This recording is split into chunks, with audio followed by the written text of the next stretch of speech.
ശ്രീ നമ്മുടെ ബഹുമാനായ മന്ത്രി ശ്രീ വി കെ ഇബ്രാഹിം കുഞ്ഞ്, ശ്രീ പി എ മജീദ്, ശ്രീ സാദിഖ് അലി തങ്ങൾ, ഈ സദസ്സിലും വേദിയിലും സന്നിഹിതരായിരിക്കുന്ന മുസ്ലിം യൂത്ത് ലീഗിൻ്റെ കരുത്തരായ നേതാക്കളെ, സമർത്ഥരായ പ്രവർത്തകരെ, സുഹൃത്തുക്കളെ,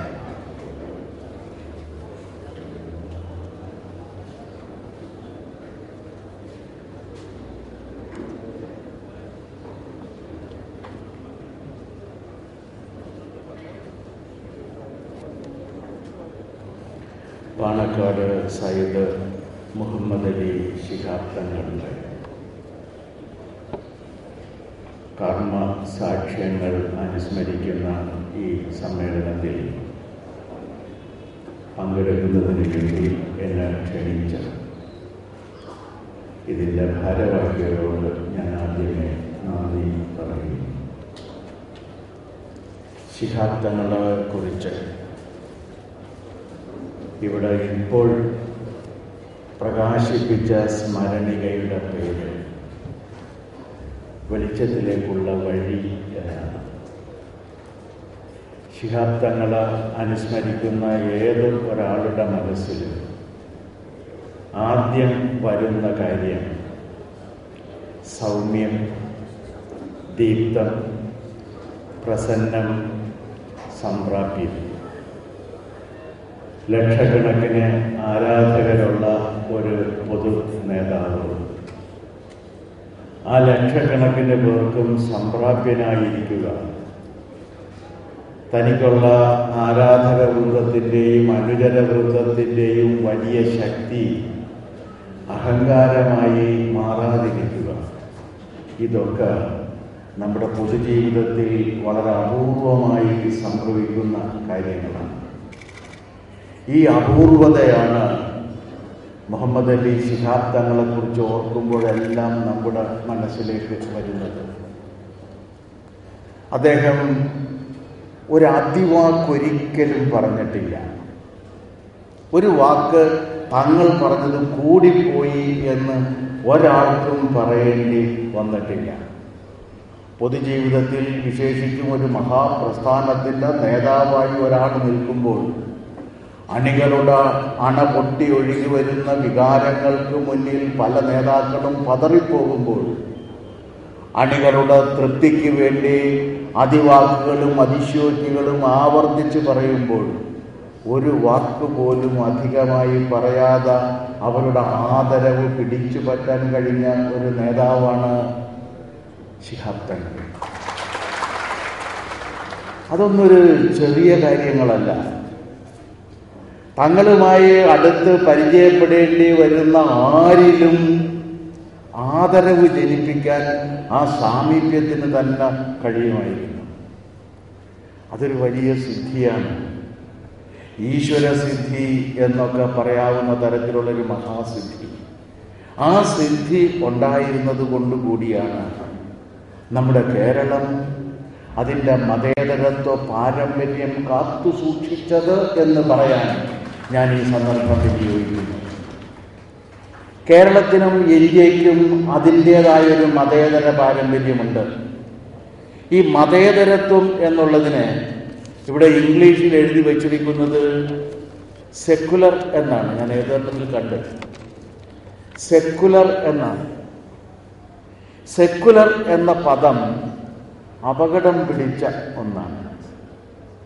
അത് യൂറോപ്പിൻ്റെ സംസ്കൃതിയിൽ രൂപപ്പെട്ടു വന്ന ഒന്നാണ്. യൂറോപ്പിൻ്റെ സംസ്കൃതിയിൽ ഈ പദം രൂപപ്പെട്ടു വന്നത് മതത്തിനെതിരെ എന്ന അർത്ഥത്തിലാണ്. മതനിരാസം എന്നാണ് സെക്കുലർ എന്ന വാക്കിനർത്ഥം.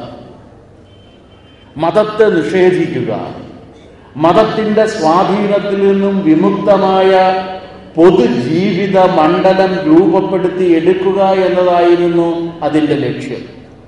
അതിന് ചരിത്രപരമായൊരു പശ്ചാത്തലമുണ്ട്. യൂറോപ്പിൽ ക്രിസ്ത്യാനിറ്റിയുടെ സമഗ്രാധിപത്യത്തിൽ യൂറോപ്പ് ഒതുങ്ങുകയും ആ സമഗ്രാധിപത്യത്തിൽ ഇരുട്ട് പരക്കുകയും ചെയ്തപ്പോൾ അതിനെതിരെ രൂപപ്പെട്ടു വന്ന ചിന്താപരം മാത്രമല്ല സാമൂഹിക ശാസ്ത്രപരവുമായ ഒരു പ്രസ്ഥാനത്തിന്റെ ഭാഗമായിട്ടാണ് അവിടെ സെക്കുലർ എന്ന പദം രൂപപ്പെട്ടു വന്നതും സ്വാഭാവികമായും സെക്കുലറാകുന്ന ഒന്ന് മതവിരുദ്ധമാവുകയും മതത്തെ നിരസിക്കുകയും ചെയ്യുന്ന ഒരു രീതിയാണത്. അതുകൊണ്ട് മതനിരാസം, നമ്മുടെ ഇവിടെ കമ്മ്യൂണിസം ഉൾപ്പെടെയുള്ള പ്രത്യയശാസ്ത്രങ്ങൾ സെക്കുലർ എന്ന് പറഞ്ഞാൽ അർത്ഥമാക്കുന്നത് മതനിരാസം എന്നാണ്. ആ മതനിരാസത്തിന്റെ രീതിയിൽ മതത്തെ അപ്പാടെ ജീവിതത്തിൽ നിന്ന്, വ്യക്തി ജീവിതത്തിൽ നിന്നും സാമൂഹിക ജീവിതത്തിൽ നിന്നും നീക്കം ചെയ്തുകൊണ്ടുള്ള ഒരു ജീവിത രീതി. ആ ജീവിത രീതിക്ക് നമ്മൾ മതേതരത്വം എന്ന് ഇന്ത്യയിൽ പറയുന്നേയില്ല. ഇന്ത്യയിൽ മതേതരത്വം എന്ന് പറഞ്ഞാൽ ഓരോ മനുഷ്യനും അവന്റെ മതത്തിൽ വിശ്വസിക്കാനും അതിൻ്റെ അന്തസാരത്തിനൊത്ത് ജീവിക്കാനുമുള്ള അവകാശം ഉറപ്പുവരുത്തുന്നതാണ് മതേതരത്വം. അത് ഭൂരിപക്ഷമാണോ ന്യൂനപക്ഷമാണോ അംഗസംഖ്യയെ നോക്കിയിട്ടല്ല, ഒരു പ്രദേശത്തുള്ള ജനങ്ങളിൽ എത്ര പേര് ഇന്ന മതത്തിൽ വിശ്വസിക്കുന്നു എന്ന് നോക്കിയിട്ടല്ല, ഏത് മനുഷ്യനും അവൻ ആഗ്രഹിക്കുന്ന മതവിശ്വാസങ്ങൾക്കനുസരിച്ച് ജീവിച്ച് പോകാനുള്ള അവകാശം സംരക്ഷിക്കപ്പെടുന്നതാണ് മതേതരത്വം. അതിൽ ഒരാൾക്ക് മതവിശ്വാസി അല്ലാതെ ജീവിക്കാനുള്ള അവകാശവും അന്തർലീനമാണ്. സെക്കുലറിസത്തിൽ സെക്കുലറിസ്റ്റാകുന്ന ഒരാൾ മതവിശ്വാസി ആകാനേ പാടില്ല. ഇന്ത്യയുടെ മതേതര പാരമ്പര്യത്തിൽ മതവിശ്വാസികൾക്കും മതത്തിൽ വിശ്വാസമില്ലാത്തവർക്കും അവരുടെ വിശ്വാസ പ്രമാണങ്ങൾക്ക് അനുസരിച്ച് ജീവിച്ചു പോകാനുള്ള സാഹചര്യമാണ് ഒരുക്കപ്പെടുന്നത്.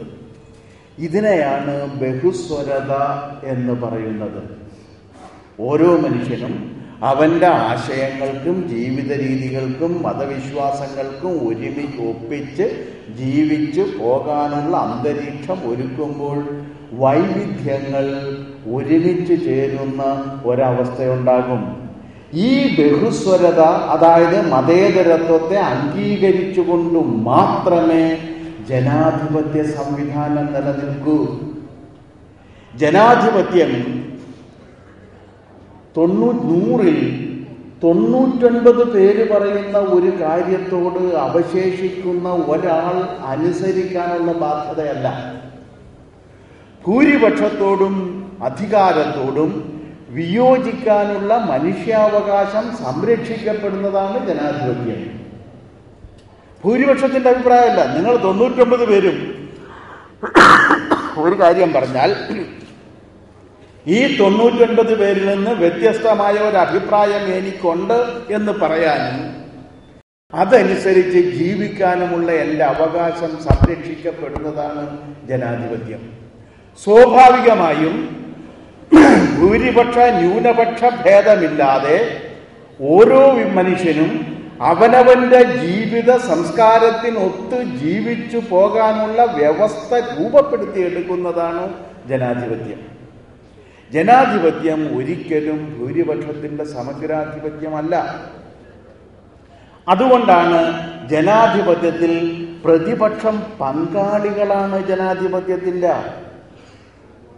എവിടെയെല്ലാം പ്രതിപക്ഷമുണ്ടോ ഭരണപക്ഷത്തിന്റെ പങ്കാളികളാണ് പ്രതിപക്ഷം.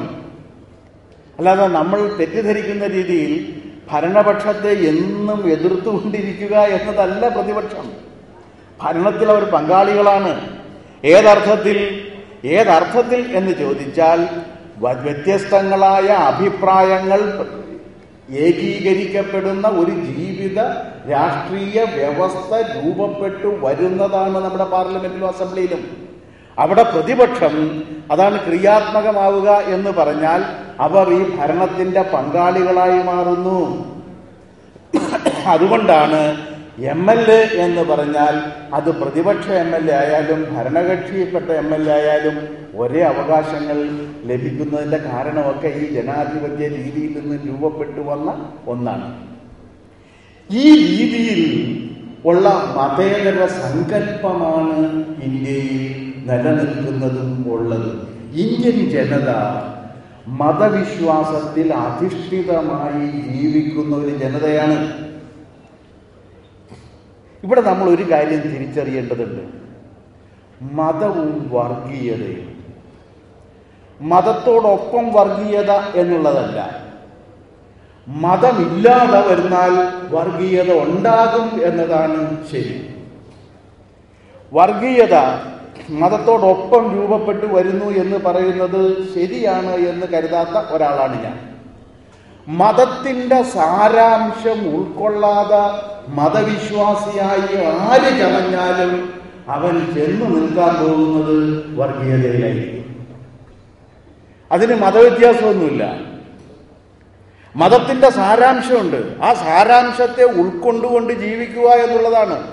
എന്താണ് ആ സാരാംശം?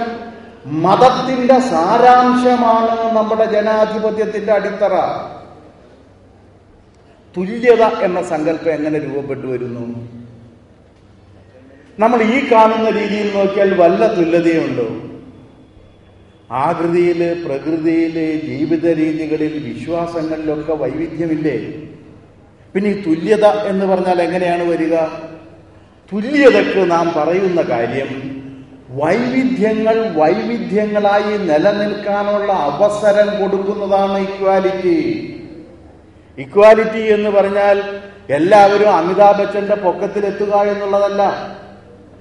വൻമരങ്ങളെ പോലെ തന്നെ പുൽക്കൊടികൾക്കും പുൽക്കൊടികളായി നിൽക്കാനുള്ള അവകാശം സംരക്ഷിക്കപ്പെടുന്നതാണ് തുല്യത. അല്ലാതെ എല്ലാവരും ഒരേ രീതിയിൽ എല്ലാവർക്കും രാവിലെ തന്നെ രാവിലെ യൂറോപ്യൻ ബ്രേക്ക്ഫാസ്റ്റ് എല്ലാവർക്കും കൊടുക്കുന്നത് തുല്യത. അതിന്റെ പേര് തുല്യത എന്നല്ല. സിറ്റി റേഷനിങ് ഓഫീസർക്ക് നിശ്ചയിക്കാൻ കഴിയുന്ന ഒന്നല്ല തുല്യത. നമ്മുടെ നാട്ടിൽ പലപ്പോഴും തുല്യത നിശ്ചയിക്കപ്പെടുന്നത് സിറ്റി റേഷനിങ് ഓഫീസറാണ്. അതെങ്ങനെയാണ്? ഭയങ്കര വിശപ്പുള്ളവനും വിശപ്പില്ലാത്തവനും ഒരു യൂണിറ്റ് അരി. അതിന്റെ ഫലം എന്താണ്? വിശപ്പുള്ളവന് പോരാതെ വരും, വിശപ്പില്ലാത്തവന് കൂടുതലായിട്ട് വരും. ഈ രീതി തുടർന്നാൽ തുല്യതയല്ല ഉണ്ടാകാൻ പോകുന്നത്, അസന്തുലനമായിരിക്കും ഉണ്ടാകാൻ പോകുക. സമത്വം ഉണ്ടാകില്ല. സമത്വം എന്ന് പറഞ്ഞാൽ ഓരോ മനുഷ്യനും അവനവൻ ആവശ്യമുള്ളത് എടുക്കാനുള്ള അവസരം ഒരുക്കുക എന്നുള്ളതാണ്. ഈ അവനവൻ ആവശ്യമുള്ളത് എടുക്കലാണ് മതത്തിന്റെ കാതലായ സന്ദേശമെന്ന് ലോകത്തിലെ എല്ലാ മതങ്ങളും പ്രചരിപ്പിക്കുന്നുണ്ട്, അനുശാസിക്കുന്നുണ്ട്. അതിന്റെ ഏറ്റവും നല്ല ഉദാഹരണമാണ് ഇസ്ലാം മതം വിഭാവനം ചെയ്യുന്ന സക്കാത്ത് എന്ന സങ്കല്പം. ജനാധിപത്യത്തിന്റെയും മതേതര സങ്കല്പത്തിന്റെയും തുല്യതയുടെയും അടിസ്ഥാന തത്വമാണ് സക്കാത്ത്. അതിനെ ചക്കാത്താക്കി നമ്മൾ മനസ്സിലാക്കുന്നത് നമ്മുടെ കുഴപ്പം. കാരണം എന്തിനേയും വികൃതമാക്കി മാത്രം മനസ്സിലാക്കുക എന്നൊരു ശീലം മലയാളിക്കില്ലേ എന്ന് ന്യായമായും സംശയിക്കുന്ന ഒരാളാണ് ഞാൻ. ഒരു കാര്യവും നേരെ ചൊവ്വേ മലയാളി മനസ്സിലാക്കും എന്ന് കരുതാൻ ഒരു നിവൃത്തിയുമില്ല. കാരണം എന്താണെന്ന് വെച്ചാൽ ഒരു മലയാളിക്കും ശോഭനമായ ഒരു ഭാവി കാലത്തിൽ ഒരു താല്പര്യവുമില്ല. എല്ലാ മലയാളികൾക്കും താല്പര്യമുള്ളത് ശോഭനമായ ഒരു ഭൂതകാലമുണ്ടായിരുന്നു എന്ന് പറയാനാണ്.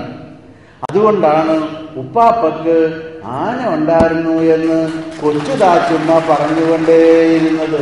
ഉപ്പാപ്പാന്റെ ആന കുയ്യാനയാണ് എന്ന് പറഞ്ഞിട്ടും കൊച്ചുതാച്ചുമ്മ പറഞ്ഞത് അല്ല, അത് കൊമ്പനാനയാണ് എന്നാണ്.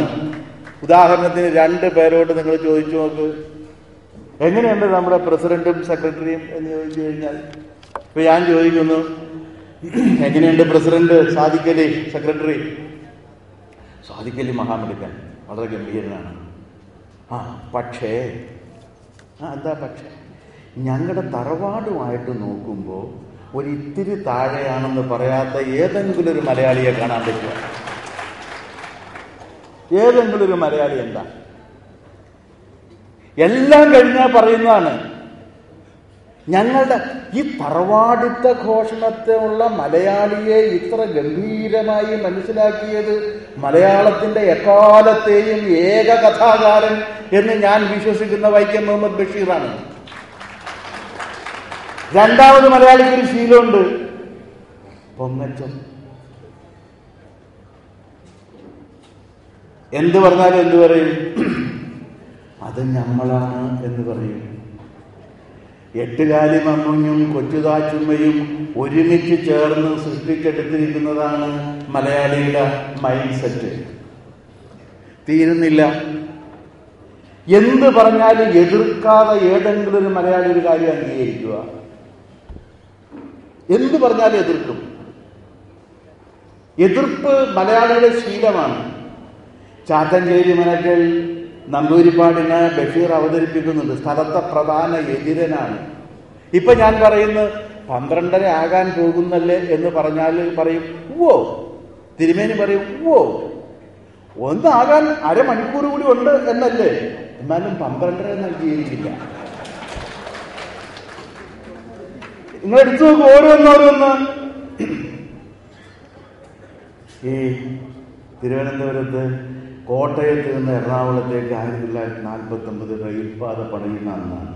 പണ്ഡിറ്റ് ജവഹർലാൽ നെഹ്റു വന്നിട്ടാണ് ശിലയിട്ടേക്കുന്നത്. അവിടെ ഉണ്ടത് ആ ലോക്കോമോട്ടീവ് ഷെഡിൽ ആ ശിലയുടെ അംശം കിടക്കുന്നുണ്ട്. അന്ന് പറഞ്ഞത് ഒരു കാരണവശാലും ഇത് പണിയരുതെന്നാണ്. എന്താ കാരണം എന്നറിയാമോ?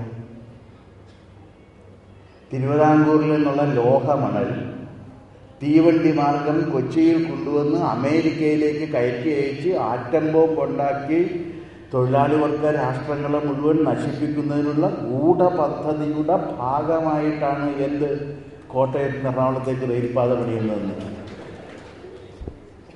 ഇന്നും മാറ്റിയിട്ടില്ല.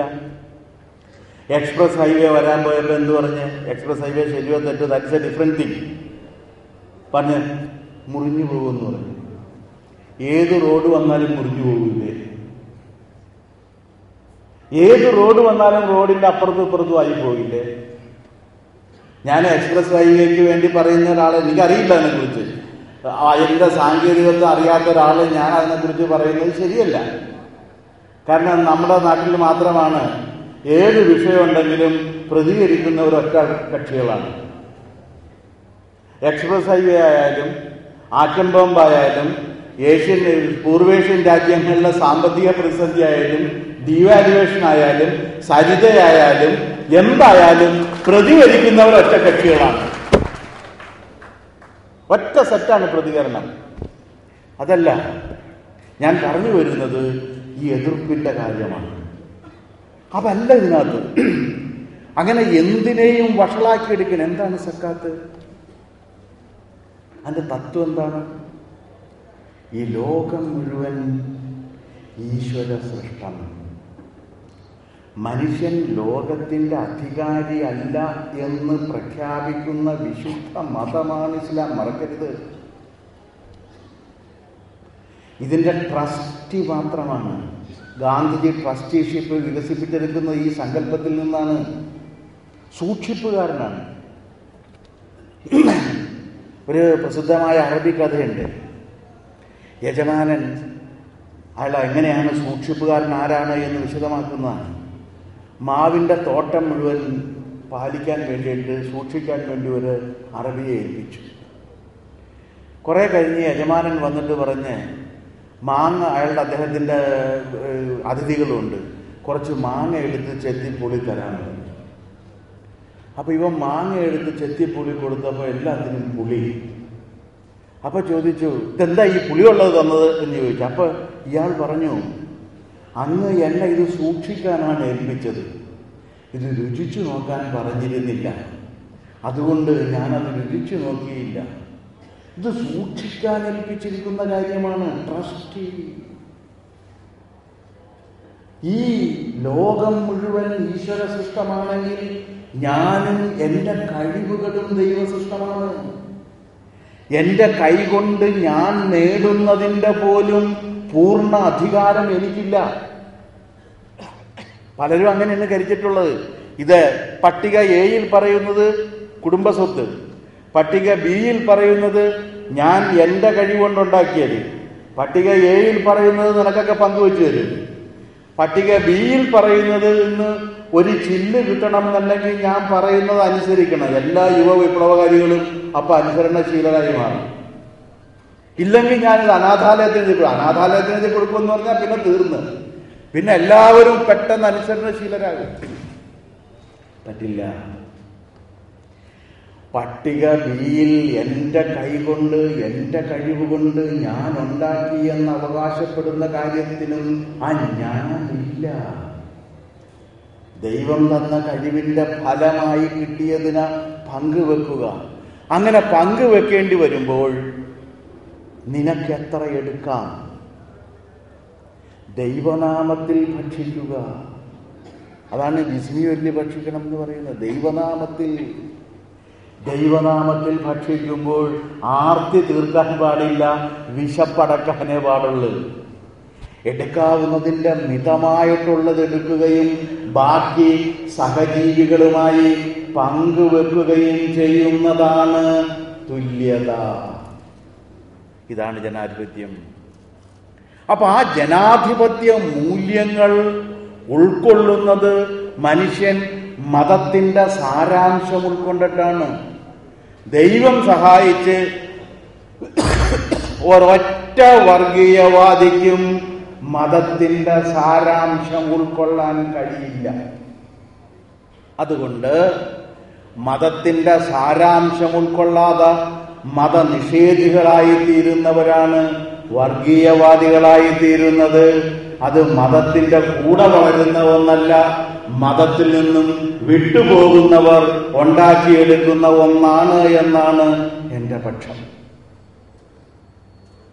ഈ വിശാലമായ ആധ്യാത്മിക ഭൂമികയിൽ മതേതരത്വത്തെ പ്രതിഷ്ഠിച്ച നേതാവാണ് ശിഹാബ് തങ്ങൾ. അതാണ് അദ്ദേഹത്തിന്റെ സംഭാവന. അതുകൊണ്ട് വാക്കിൽ മിതത്വം. ശിഹാബ് തങ്ങൾ എന്നെങ്കിലും മറ്റേതെങ്കിലും സമുദായത്തിനോ ഏതെങ്കിലും വ്യക്തിക്കോ കൊടുക്കേണ്ട ഒരു കാര്യം കൊടുക്കരുത് എന്ന് കേരള രാഷ്ട്രീയത്തിൽ പറഞ്ഞിട്ടില്ല. ആകെ പറയുന്നത് മുസ്ലിങ്ങൾക്ക് ഇത്രയും കിട്ടണം എന്നുള്ളതാണ്. അത് ജനാധിപത്യമാണ്, അത് മതേതരത്വമാണ്. മറ്റൊരുത്തന് കൊടുക്കരുത് എന്ന് പറയുമ്പോൾ അത് വർഗീയതയായിട്ട് മാറും. ഞങ്ങൾക്ക് അർഹതായ ഞങ്ങൾക്ക് വേണം എന്ന് പറയുന്നത് മതേതരത്വവും, എനിക്ക് കിട്ടിയില്ലെങ്കിലും അവന് കൊടുക്കരുത് എന്ന് പറയുന്നത് വർഗീയതയുമാണ്. ശിഹാബ് തങ്ങൾ മതേതരവാദിയായത് എല്ലാവർക്കും അർഹമായത് കൊടുക്കണം എന്നാണ്. പരിശുദ്ധ ഖുർആനിൽ ഒരു വാക്യമുണ്ട്, ഒരുവൻ അർഹിക്കുന്നത് അവന് കൊടുത്തില്ലെങ്കിൽ ഞാൻ ദൈവത്തിന്റെ മുന്നിൽ കണക്ക് പറയേണ്ടി വരും.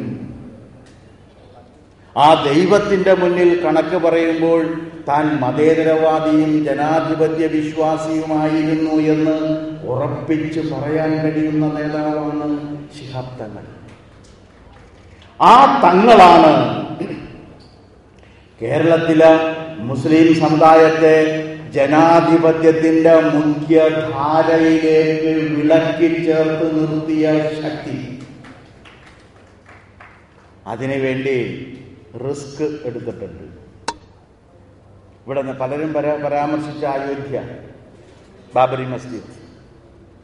തങ്ങൾക്ക് സംശയം ഉണ്ടായിരുന്നില്ല, ഒരു തെരഞ്ഞെടുപ്പ് തോൽക്കുന്നതിൽ ഞങ്ങൾക്ക് യാതൊരു കുഴപ്പവുമില്ല.